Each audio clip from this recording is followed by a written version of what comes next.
দেখেন তো সব ঠিক আছে কিনা।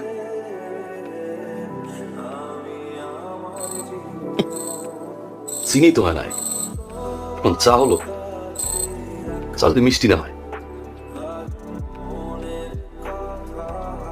না, এবার দেখেন তো। বাহ,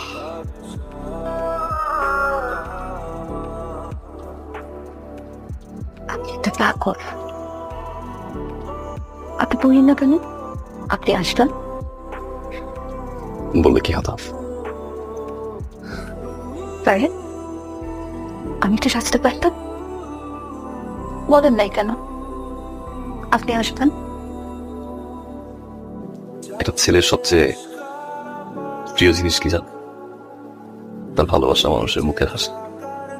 মনে বলে দেখতে পারতো, এ হাসি না।